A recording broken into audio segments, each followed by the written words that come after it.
박근혜 지지자들을 좀 뭉쳐주고 이 가르마를 타줄 수 있는 리더십이 필요한데 이런 거를 왜 못 해주는 거죠? 한동훈 비대위원장이 이런 거 해줘야 되는 거 아니에요, 사실은? 미성숙하잖아요, 좀. 한동훈 비대위원장은 예. 옛날부터 좀 예. 그 미성숙한 행태와 언어, 뭐 말 이런 것들이 좀 문제가 계속 되어왔지 않습니까? 예. 그랬는데 그런 것들을 교정할 수 있는 기회가 없이 정치판에 등장하고 난 다음에 갑자기 너무 우쭈쭈 해버렸단 말이에요. 그러니까 모든 언론이나 주변에 있는 사람들이 전부 다 정말 셀카 찍고 뭐 줄 서서 기다립니다 이렇게 하면서 마치 한동훈 비대위원장이 엄청 잘하는 것처럼 정말로 무슨 환각을 씌워놨어요. 그렇죠. 그리고 났는데 이 상황을 본인은 아마 예측하지 못했을 거예요. 이렇게 이상하게 본인 생각에. 그러면 누구라도 시련 앞에서 좀 굳건해지고 배우고 이래야 되는 건데 이분은 그걸 배울 시간이 없었던 것이고 결국 그러니까 막판에 한다는 얘기가 대통령이 잘못한 거지 내가 잘못한 거냐. 도대체 내가 뭘 잘못했냐. 나를 버릴 거냐. 이런 얘기를 비대위원장 선거위 대책위원장이 한단 말이에요. 하다가 또 말을 또 뒤집고. 또 뒤집죠. 왜냐하면 이제 혼나니까. 그런데 이러다 보면은 결국에는 우왕좌왕하게 되고 책임은 전가하는 그런 사람이라는 인식이 생겨날 수밖에 없는 것이고 결과론적으로 나중에 가면 서로 책임 전가하느라고 이제 피터지게 또 싸울 수밖에 없는 구조가 돼서 저는 이게 바로 이분의 한계 내지는 이분을 총괄선대위원장 한 명으로 놔두고 나머지 전부 다 좀 각계전투하고 있는 국민의힘의 모습이다 이렇게 볼 수밖에 없는 것 같아요. 보수 언론의 지금 이제 보도 행태가 끝까지 초박빙 상태다라고 하는 것은 저는 좀 심하게 얘기하면 무책임하다.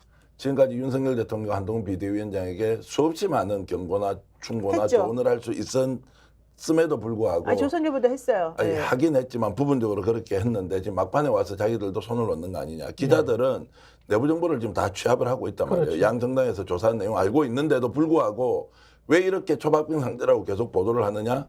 나는 책임 안 진다. 끝까지 그냥 공정하게 보도했다.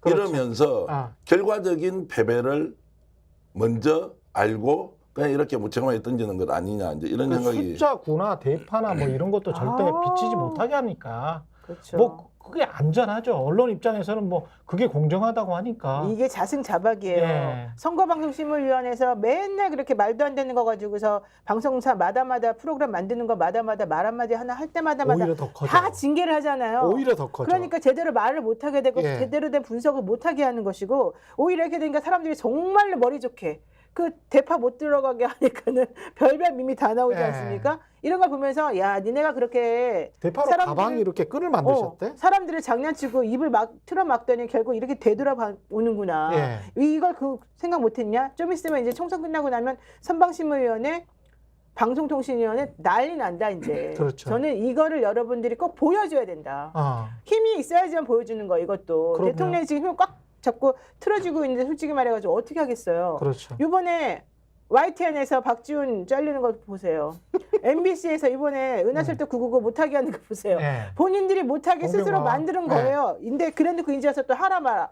결과적으로 사람들이 이제는 우리가 어떻게 해야지 이 상황을 극복한다는 거를 정말 머리좋게 다 아는 거고 이것들이 본인들이 그동안에 했던 것들에 대한 결과물이다. 자승자박이다. 이겁니다.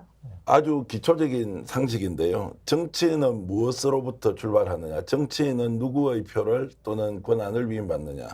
방송은 누가 있어야 사느냐. 그렇죠. 다 출발 지점은 국민이에요. 그럼요. 주권자고 네. 유권자죠. 이걸 무시하고 어느 순간부터 제도와 규범이 규율이 무서워. 누군가에 의해서 계몽에 의해서 만들어지고 있다. 그걸 따라가라고 강제하는데 이게 완전 엉터리예요. 상식적이지 않아요. 국민의 표현의 자유조차도 제도로서 규범을 하려고 해요. 예. 가만히 있습니까 국민들이? 그래서 지금 들고 일어나는 거예요. 대파 논쟁도 실패, 방송국에서 뭐 방송하는 것도 규제하려고 한다.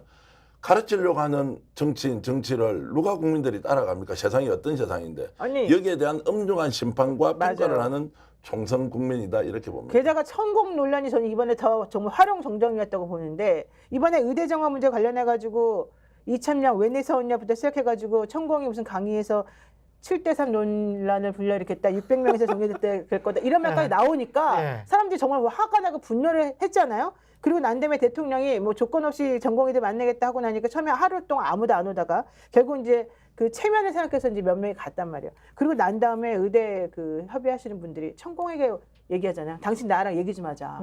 이게 도대체 나랍니까? 그러니까 사람들이 그런 걸 보면서 도대체 뭐라고 생각하겠어요? 우리를 너무 바보로 하는 거죠. 근데 천공 논란이 일어날 때부터 한 2년 동안 지난 2년 동안 계속 그 정치평론가들 그 이야기를 했잖아요.